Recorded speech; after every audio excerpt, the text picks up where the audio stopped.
While discussing musical borrowing as a compositional practice, one finds many difficulties while encountering its appearance in various methodologies, composers' operas, styles, etc.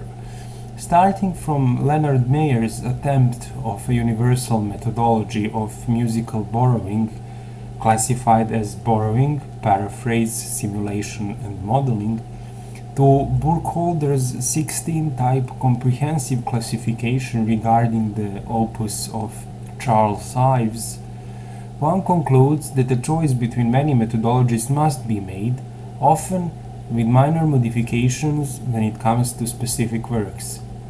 There are multiple reasons for the composers to use techniques of musical borrowing, starting from adopting specific procedures while perfecting compositional techniques through studying composition, emulating styles of various composers to create a certain type of homage or parody, or even basing an individual style on another composer's poetic as a sort of artistic credo.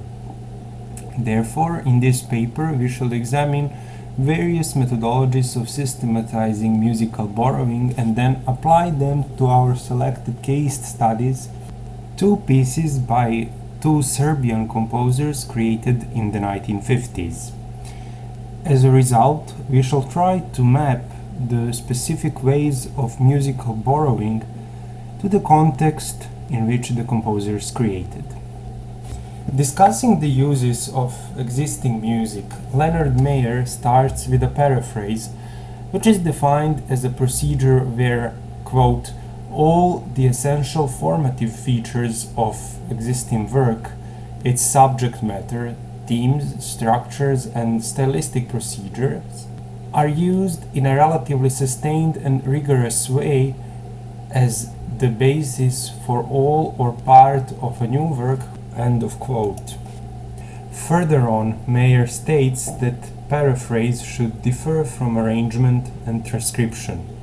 Quote, in transcription, means different from those of the original work are used to represent it as accurately as possible.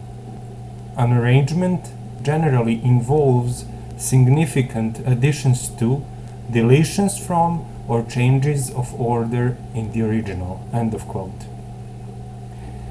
Borrowing is defined as a compositional procedure in which, quote, existing materials, usually fairly brief excerpts, a melody, a line, or stanza of verse, or a part of a painting, but sometimes larger sections or even whole works of modest size, are quoted, copied, or reproduced exactly or almost exactly. End of quote.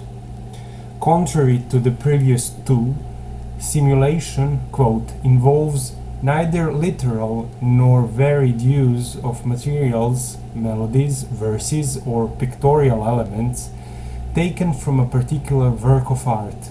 Rather, salient features of a past style, melodic rhythmic idiom, harmonic process, and formal structuring in music, vocabulary, grammar, modes of organization, and narrative methods in literature, qualities of line, texture, and color, and sense of shape and plastic organization in the visual arts are combined with and modified by inflections, techniques, and concerns which are characteristically contemporary. End of quote.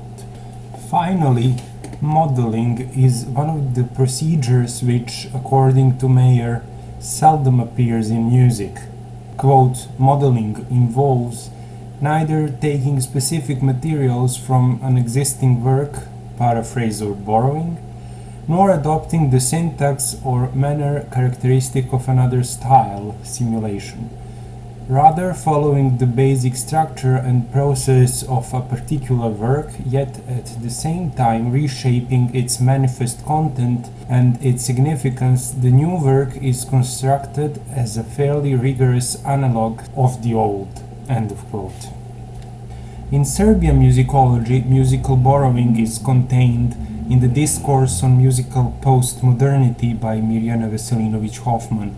Her methodology is similar to Mayer's in many aspects. The difference is in the fact that Mayer examines the artistic procedures, while Veselinović-Hoffmann deals with, let's call it, a final product. Namely, Veselinović-Hoffmann defines the term paradigm as, quote, a role model example in music, end of quote, which can be treated as a sample, quote, which appears as a certain material representing the context from which it has been taken out, end of quote. A pattern defined as, quote, a sample which is used for compositional work, end of quote. A fake sample representing something between a sample and a pattern, a sample that does not exist, and a model which represents, quote, a pattern which is not present in the composition, but its principles of construction are used for building a new totality where the primary source is not recognizable, end of quote.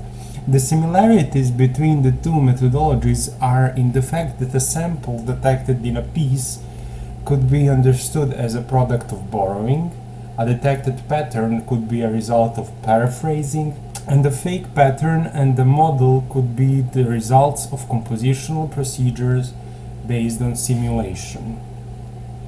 Although Burkholder's methodology seems rather complex, it can be understood as the subdivision of previous compositional techniques or its results.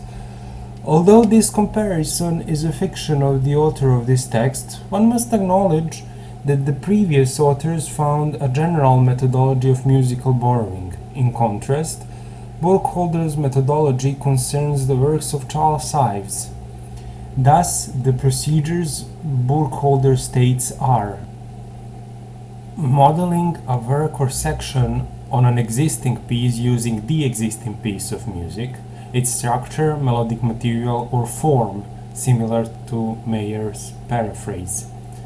Variations, paraphrase, which concerns creating a new melody by paraphrasing the existing melody. Also similar to Mayer's paraphrase, but this concerns only a melody. Then setting a melody to a new accompaniment, also similar to Mayer's paraphrase, but a melody is treated as a pattern by Veselinović-Hoffmann. Cantus firmus, where a given melody is in long notes against more complex texture. Medley represents using two or more melodies one after another. Quodlibet, a use of various motifs in polyphonic texture. The stylistic allusion is referring to a certain style, similarly to Mayer's simulation. Transcription arrangement, which is transcribing a piece for a new media. Programmatic quotation, which is a quotation with a programmatic content. Cumulative setting, a complex procedure in which a borrowed segment appears at the end of the work. Collage, a quoted melody that appears in an already finished piece, a melody added to an already completed texture. Patchwork, fragments of two or more melodies connected via paraphrase or interpolation, which is a more complex medley. Extended paraphrase is a more complex paraphrase where a melody for a whole piece or a section is based on an existing melody. Quotation, which is an exactly copied sample and placed into a new work. And the false quotation, which is a simulation of an existing style in that manner that it resembles an existing melody, although it is not based on it. This long list seems to have a lot in common with previous musical borrowing methodologies, yet some cases seem to be typical examples of Ives's compositional procedures. Therefore, while examining our two chosen works as case studies, Suita Giocosa, composed in 1956 by Milan Ristic, and Passacaglia for orchestra, composed in 1957 by Ljubica Marić, we shall try to find the most suitable terms among these to describe their compositional procedures. One must also bear in mind that these authors were considered as the young avant-garde authors of Serbian music between the two world wars, who experimented with atonal, quarter and sixth-tone music, and who had to radically change their style in their dormant phases during the World War II and conform to a new socialist state after the war. Therefore, musical borrowing appeared in their works, as hidden as it may be, to refine their compositional techniques, searching for an individual mature style. Svita Giocosa might be an odd choice, namely because it does not contain any recognizable quoted material.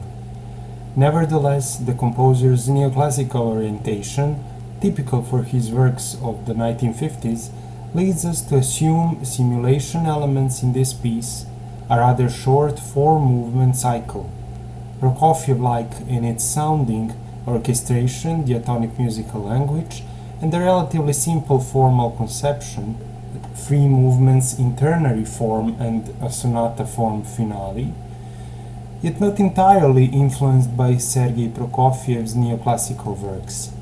However, regarding the voicing and overall texture of the piece, one could conclude that one of the great role models for Ristić was Paul Hindemith.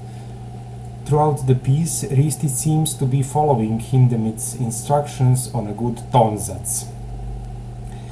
Following the title of the piece, its light, somewhat optimistic character, Ristić almost all the time avoids chords with a triton, which are, according to Hindemith, to be used rarely to provide extreme tension, and almost restraining himself to what Hindemith called first group of chords, that is, diatonic triads without seconds and sevenths, although chords from other five groups do appear.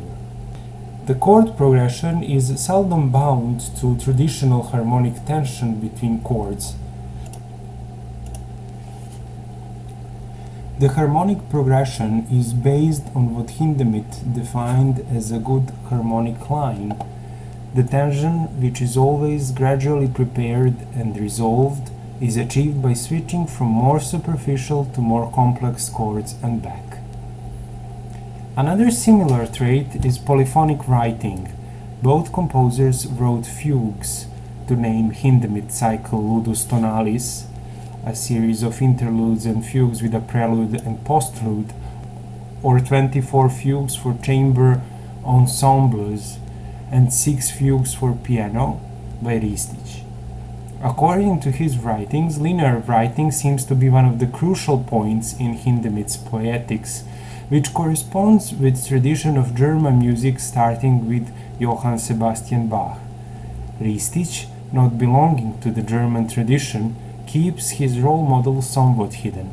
Thus his symphonic music, including Svita Giocosa, with almost mandatory sections written as fugues.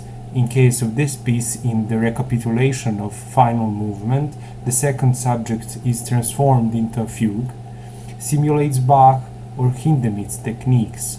What happens when neoclassical simulation is based on emulating another composer's techniques while creating something of your own?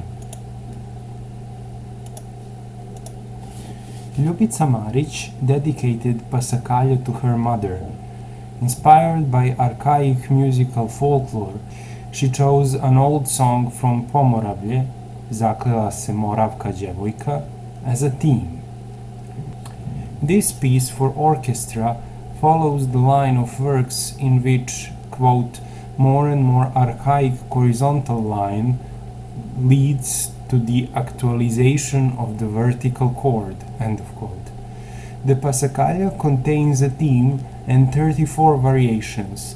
The process of varying seems a bit unusual, having in mind the influence of folklore derived from the theme and overall character of the work similar to Stravinsky and Bartók's folklore expressionism. Throughout the first 5 variations, the folk song is present in the bass line when it disappears, never to appear entirely again.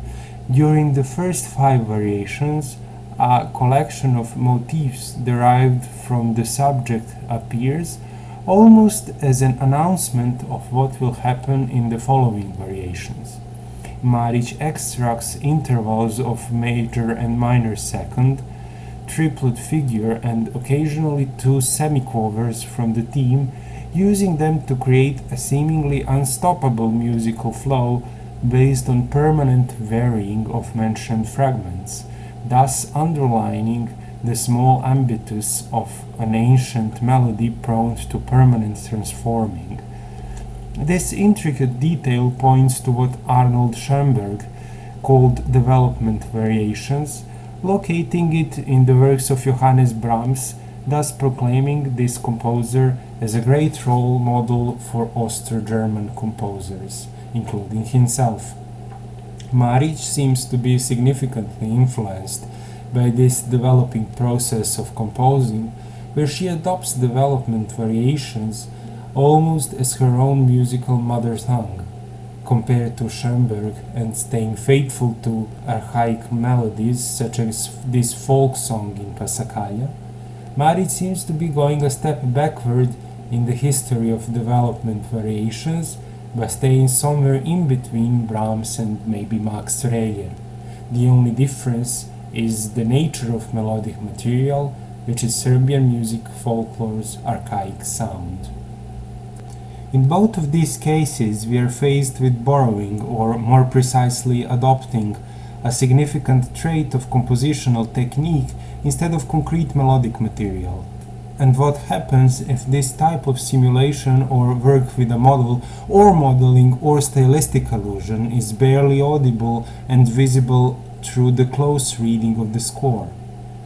On one hand, it says a lot about composing skills. On the other, it discovers composers' role models who, in our two cases, chose among the best ones.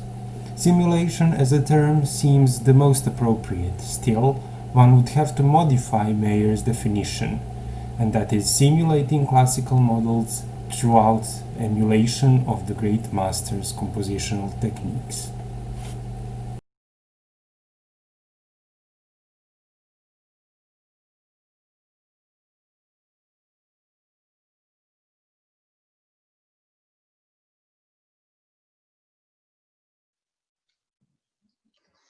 Not long ago, the 50th anniversary of the Prague Spring was the occasion for various retrospections. As far as I can see, there was no about music. It is in fact a bitter jubilee.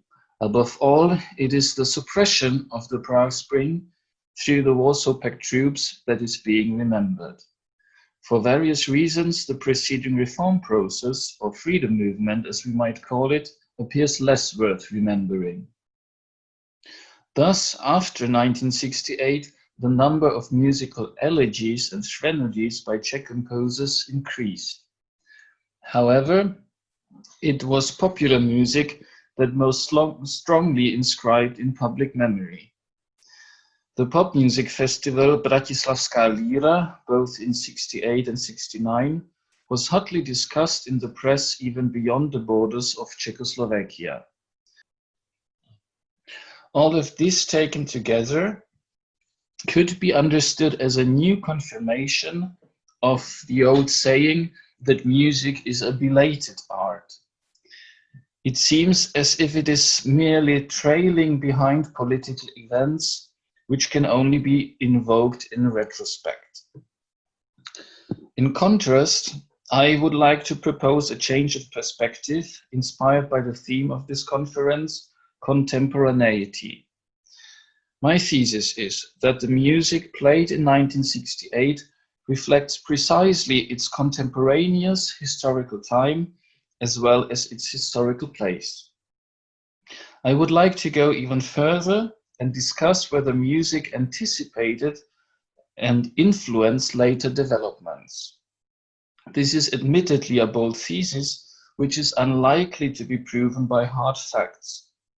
If we allow ourselves to pursue this line of reasoning, we must refrain from the intended content of compositions, but rather take into account their emotional fluidity. It is no coincidence that my colleague at LMU, the historian Martin Schulze-Wessel, emphasized the emotional aspects of Prague Spring. Music is capable of creating an emotional wave that can certainly carry a movement like that of 1968, while at the same time participants can gain affirmation for their actions from the music. As examples, I would like to focus on works which rather don't come first to one's mind in this context. The Vocal Symphony by Vladimir Sommer, already composed around 1958, and Exercises for Gidli by Jan Kapper from 1967. During my research, I came across the following conditions that set the framework for my study. The year 1968 in Czech music has never been treated systematically, except for a few journal articles on individual aspects. One can go even further. There is a lack of basic musicological research on the period in question. So how did I proceed?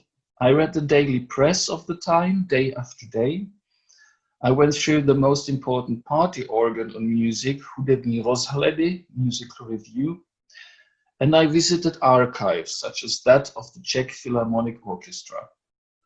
And last but not least, I have used Martin Schulze-Wessel's summary of the events published in 2018. I would like to reveal a substantial finding in advance. I found some kind of reorientation in the CV of almost every Czech composer in the year 1968 or 69. The events even resonated as far as in the US, where Karel Husa composed his rather pompous Music for Prague. However, the music history differs from general history in one essential point. When we take into account artistic developments, we can observe a long 1968. In the following, I would like to give a brief outline of the external political events, as it is against this background that the history of music can be understood. The Prague Spring is mostly told from its end, its suppression by the invasion of Warsaw Pact troops on the night of August 20th to the 21st, 1968. Also, its beginning seemingly happened overnight.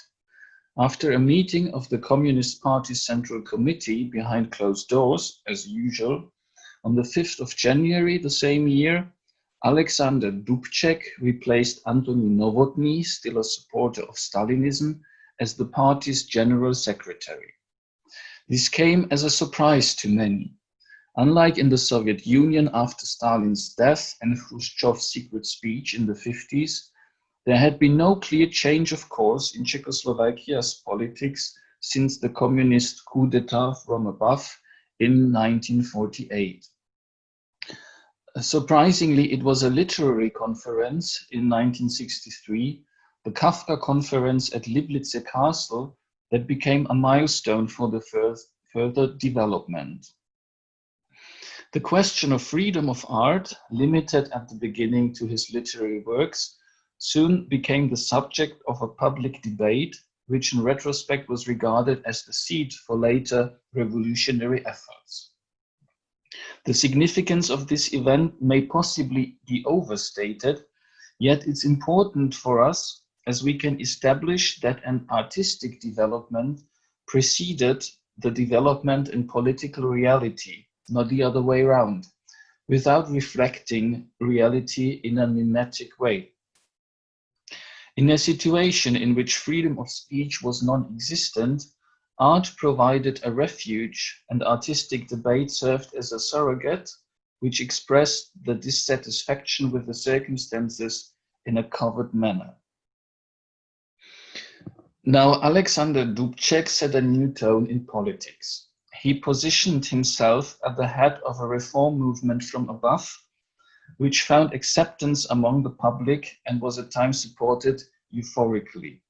The slogan, "Socialism with a human face," became well known. still within the control of the party, mind you. The efforts of democratization were also accompanied by economic restructuration and by the complete abolition of censorship. Shortly after this decision, the pamphlet 2000 Words by the writer Ludwig-Maximilians was published and gained international attention. This was the point when the mood changed, especially in the Soviet Union. It is no coincidence that the tank became iconic in the depiction of the Prague Spring. The Warsaw Pact troops marched in with 6,300 tanks, 2,000 of them in the first night, matching the scale of World War II armies. The fact that probably the most famous photograph of the Prague Spring was taken in Bratislava shows that in reality we must speak of a Czechoslovak spring. Regarding music history, I consciously mean not only the history of composition, production, but the history of performance and of public discourse are also important, and all these are linked to the history of the institutions. First, the 60s was the decade for popular music. With some delay, it also received new recognition from Czechoslovak institutions in 1968. The state recording label Supraphon started a jazz series, and its magazine Gramophonový klub reported on Bob Dylan or DOS. In the field of musical avant-garde, the newly founded journal Konfrontace, Confrontation, is worth mentioning. I mentioned the long Prague Spring, not only because the program planning and artists' contracts for the following year had already been fixed when the tanks arrived. In the previous years, during the 60s, the repertoire of the Czech Philharmonic was gradually opened up, and in 1967, the orchestra even undertook a tour of the United States with its chief conductor, Karel Ančer. Guests from Western countries were invited to the Prague Spring Music Festival, for example, Fritz Rieger, Sergiu Celibidache, and Ernest Boer. The festival has been called that for a long time, so it is a terminological homonymy of the political events discussed here. The fact that it was possible shows that to a certain extent classical music was still regarded as an apolitical field. As the festival has a prominent position in the cultural landscape, the first analytical example was chosen because of its connection to the festival. The vocal symphony by Vladimír Sommer was composed between 1957 and 1959.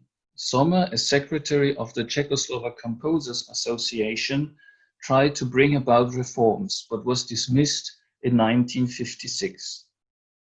His position has been ambivalent ever since.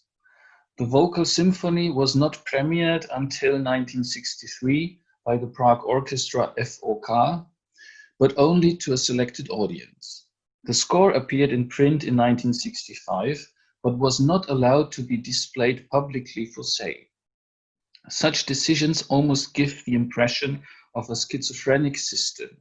However, one should bear in mind that the decisions were made by different departments within the state apparatus, and thus by different people, some of which contradicted each other.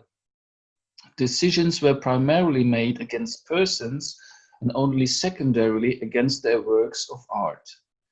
This is also largely due to the incompetence of those responsible in artistic matters. Looking at the score, the three-movement symphony makes a thoroughly classical impression in some aspects.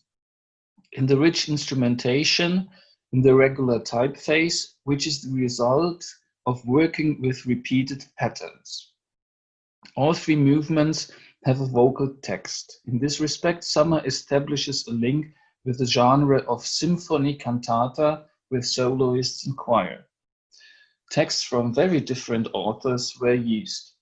Sommer said the Czech translations of texts by Franz Kafka, Dostoevsky, and the Italian communist poet Cesare Pavese, who died in 1950, to music. Rather surprising is the figure of the speaker within the ensemble. In the score, the term is used in English. The role is replayed from a tape recording in live performances. Let's listen to some 3 minutes of the second movement, Dostoevsky Raskolnikov's Dream. The speaker is Luděk Munzar, the conductor Václav Neumann, a studio recording from 1964.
Raskolníkovu se zdál hrozný sen.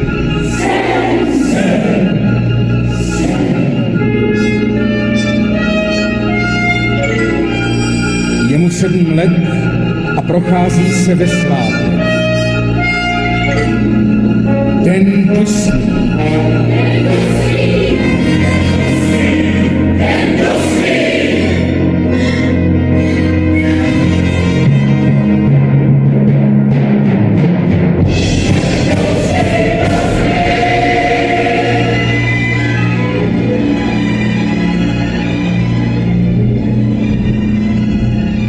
Jdou s otcem cestou a míjejí krčmu.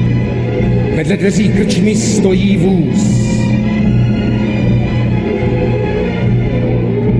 Ale podivný vůz.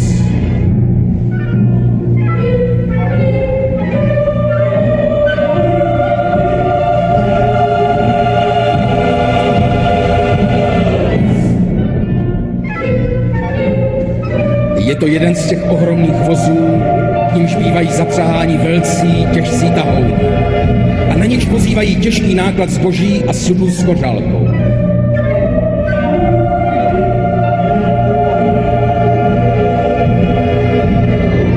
Leč podivná věc, tentokrát byla zapřažena do takového těžkého vozu maličká hubená hnědka.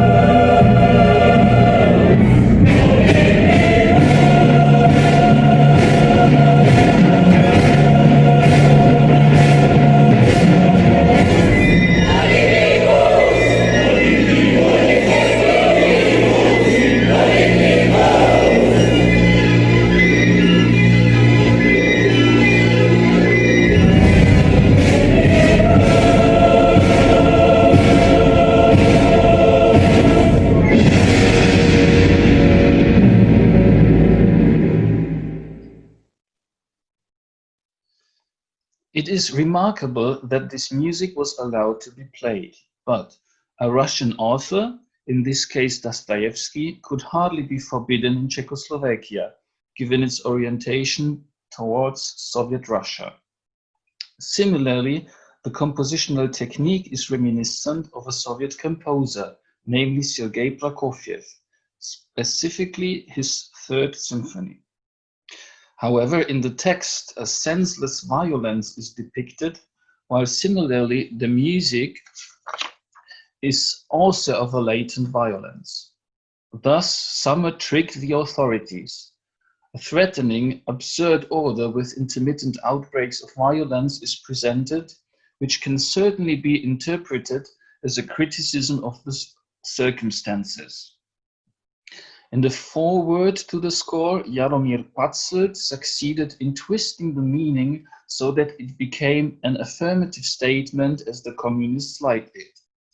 Sommer did not lose faith in the positive, regenerative human forces, but he spurs on their energy, their will, and the conscience through the representation of the negation, so that the forces overcome this negation. The recourse of the first movement to Kafka, which was on the index in the 50s and could not be reprinted, becomes particularly significant when one thinks of the role Kafka's text later played through the Liblice Conference. In the following years, Sommer was not openly banned from his profession, but he was ousted from public life and had to eke out a living as a professor of musicology. The vocal symphony was still being performed by the LSO around 1971 with Peter Ustinov as speaker. The second example is by Jan Kapr. Some parallels between his biography and that of Vladimir Sommer can be found. Kapr was also an official of the Composers Association. From 1948 onwards, he first distinguished himself through songs for the masses and cantatas. In 1951, he was one of the few foreigners ever to be awarded the Stalin Prize in Moscow. In 1953, he surprisingly turned away from the communist ideology. Jaromír Havlík wrote about him in Hudební věda, Musicology, in 1995.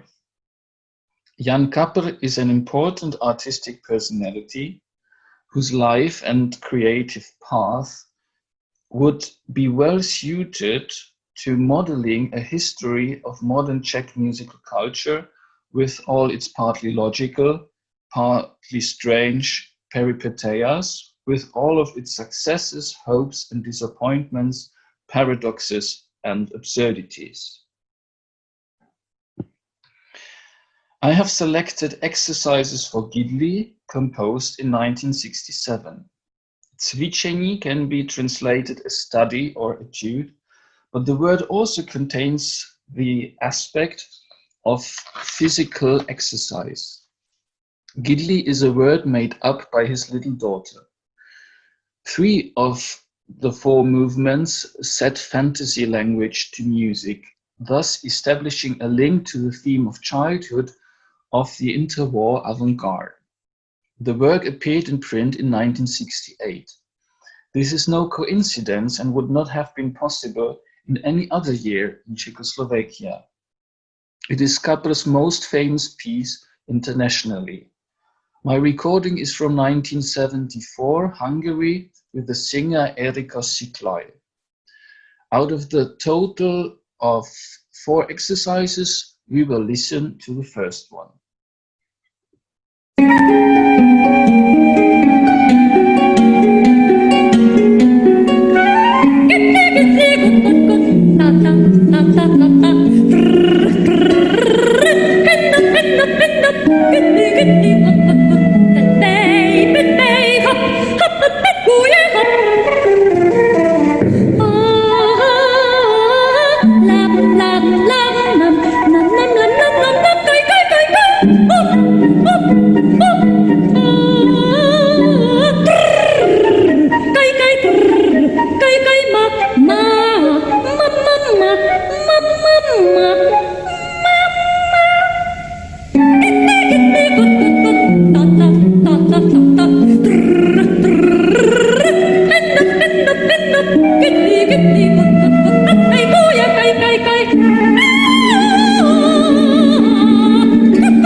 In 1968, Jan Kapr published an open letter addressed to Dmitri Shostakovich in Hudební rozhledy. in which he protested against the occupation. There is no record of Shostakovich's reaction, who until then had been chairman of the Union of Composers of the USSR. Kappel was effectively banned from his profession and was totally hushed up after 1968. Conclusion. As long as no history of Czech music after the Second World War was written that would allow a reliable contextualization, all my results here are preliminary. Conversely, better knowledge of 1968 can also contribute to understanding the second half of the century's music history. The fact that, as mentioned above, almost all Czech composers were either affected by 1968 or felt compelled to react makes it clear the undoubtable significance of the Prague Spring in politics and general history is further supported by the convergence of art. In any case, it becomes clear how much work still awaits music historians here.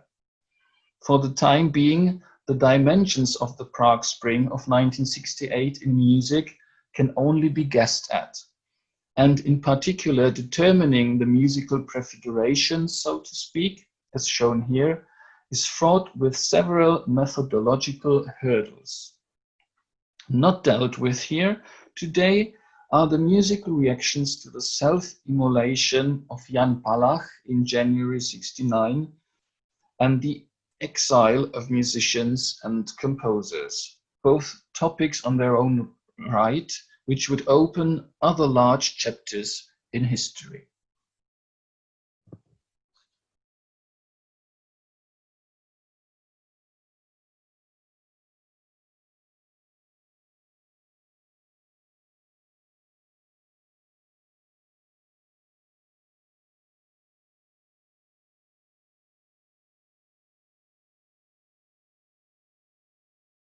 Creating the repertoire of the opera of the National Theatre in Belgrade.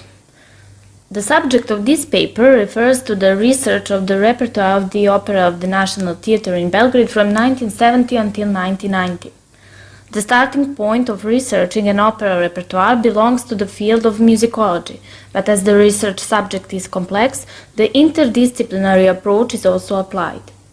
The aim of this paper is to present the principal factors which influence repertoire formation, as well as the possibility of extending the methodological approach to the repertoire research.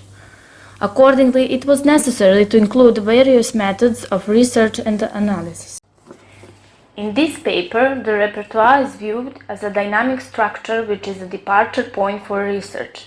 I.e., it is a peculiarity of certain time or a frozen image which is simultaneously the starting point as well as the result of a particular repertoire policy created by its organizers and producers. As the repertoire is a construct of a given time period which is also dependent on the capabilities of the institution, it is necessary to identify and analyze the elements that modify and produce a certain repertoire, taking into account the financial possibilities, its participants, the audience, and critics. The choice of operas depended on the choice of singers at the Belgrade Opera's disposal and also on the audience expecting the spectacle. The opera selection was based on singing operas or prima donna operas such as Aida, Norma, Tosca, Madame Butterfly, and so on, and an occasional tendency towards the opera as a musical theatre such as Genufa or Fidelio. Between 1970 and 1990, there were 4 generations of soloists participating depending on the year of their booking. So with the arrival of a young group of soloists in the late 80s, the entire soloist ensemble was actually renewed. In addition to the full-time soloists at the opera, singers from Italy, Bulgaria, Romania, the Soviet Union and the Yugoslav republics were also booked. Decisions regarding repertoire formation and participation of certain soloists were made in line with the personnel policy of the National Theatre. Professional associates of the opera made up the artistic board, which submitted their proposed opera repertoire for the season to the managing body of the theatre, the Workers' Council, which could adopt or reject it. External influences were also of significance regarding repertoire formation. The theatre commune of the National Theatre had a significant role in creating the repertoire, which was founded in accordance with the idea of associated labor of cultural and business enterprises. This organization made it possible for industry employees to familiarize themselves with artworks in drama, opera and ballet by providing affordable ticket prices and enabling its member enterprises to choose particular operas. Therefore, under the patronage of the Festival of the Theatre Commune, held in December from 1970 to 1976, Belgrade had the opportunity to host distinguished soloists from Europe and the entire world. It was through this organization that the theatre was able to maintain contact with the audience and broaden the scope of its enlightenment activities, and adopt a new propaganda tactic. For example, having artists perform at factories. The audience had an important role in creating the repertoire, because as a leading consumer it had its own demands and expectations regarding the selection and performance of operas, which the opera aspired to meet. If a show's success is determined or measured by audience attendance, then the most attended operas were Italian, and this is one of the reasons why they dominated the repertoire. Cooperation with Serbia's Jeunesse Musicale was significant for pulling in a larger audience in terms of drawing in younger generations, such as high school and primary school students. In regard to reviews, opera reviews of music professionals are highlighted, as well as articles of music critics. An overview of performed operas can be seen on the screen. Operas in bold were on the repertoire for more than 3 seasons. As you can notice, at the Belgrade Opera, the Italian repertoire is most commonly represented, with primarily operas of Verdi and Puccini. Then comes the French repertoire, mainly Georges Bizet's Carmen, and finally there is the Slavic repertoire, Russian and Czech, which made the Belgrade Opera recognizable abroad. Occasionally, contemporary and domestic operas were featured on the repertoire, and thanks to the guest ensembles from Zagreb, Split and Prague, the repertoire was enriched with new operas. Apart from the basic elements which make up the repertoire, it is also necessary to explore the key factors in creating a repertoire. Economic factor implies considering changes at the organizational level in regard to finances and at the closely related level of capacity of the performing ensemble. If the success of doing, that is managing business, is determined based on the number of premieres in season, then it can be seen that in the 70s the Belgrade Opera had 4 to 5 premieres on average. Aside from this, guest performances were also performed abroad, while in the 80s we can notice fewer premieres as well as a lack of guest performances abroad. Why? Bearing in mind the financial capabilities of implementing certain repertoire politics, we can conclude that one of the key parameters in creating the repertoire was the financial and organizational support of the theatre commune, which during the time of the festival made it possible for the audience to attend premieres as well as guest performances of distinguished soloists. When the activity of this commune diminished, the Republic culture community provided the means for Belgrade's opera ensemble to perform in Serbia. In the beginning of the 80s, Yugoslavia was sinking into a deeper and deeper economic crisis. Escalating inflation was the result of decreasing productivity in the economy, which also affected the financial circumstances of the opera. Decreased subsidies. The fact that the opera turned a loss is also evidenced by its publishing a notice in the daily newspaper Politica asking for help from workers' organizations, benefactors and citizens so that premieres could take place that season. Another blow for opera production was also the renovation of the main building of the National Theatre at Republic Square, which further dwindled the number of premieres because of the circumstances under which the ensemble had to perform. On a chart, it would look like this, and if we take, for instance, a more successful or a disappointing season, a substantial difference in the number of performed operas, that is premieres, can be seen, as well as in the number of guest soloists and ensembles. Another key factor in creating the repertoire of the Belgrade Opera is the political factor, particularly the influence of socio-political changes in the country on decisions to perform certain operas or not. So, for example, based on the decision of the highest organizational body of the Council of the Theatre, all Yugoslav operas disappeared from the repertoire, while exclusively Serbian composers' operas are put on the repertoire since the 1989-90 season. Such a decision anticipates the time that is to come and the latent presence of the national consciousness in a cultural institution such as the National Theatre. In addition to this, according to the words of Dejan Miladinović, whose idea was to add the last unperformed opera Homeland by Petar Konjović to the repertoire, this opera was removed from the repertoire due to political reasons, since it was based on the epic poem The Death of Jugović's Mother, which deals with the subject of the Battle of Kosovo. There was a danger that the setup of the opera could be interpreted as a comment on the already sensitive issue of the status of Kosovo, so taking the opera off the repertoire was a reaction to the possible danger of state stability in Kosovo collapsing.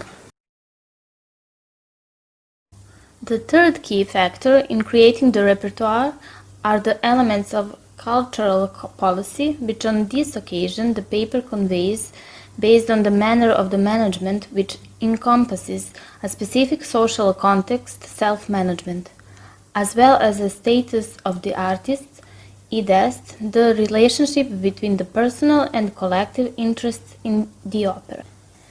Put briefly, self-management implied a new mode of decision-making, i.e., it allowed for the possibility for non-artists to have a say in art policy. Therefore, the key problem had become the attitude towards the profession, but also the position of the profession itself. Based on the archival documents of the theatre, reports were written following templates and in favor of the profession itself. That is, only the words of professionals were recorded, so we cannot discuss the right to vote of the ordinary working people.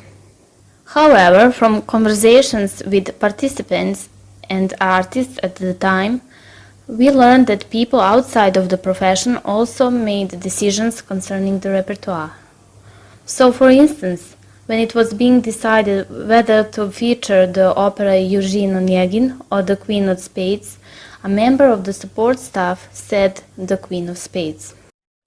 On the other hand, there was a disagreement with the profession itself too, because personal interests were above collective ones.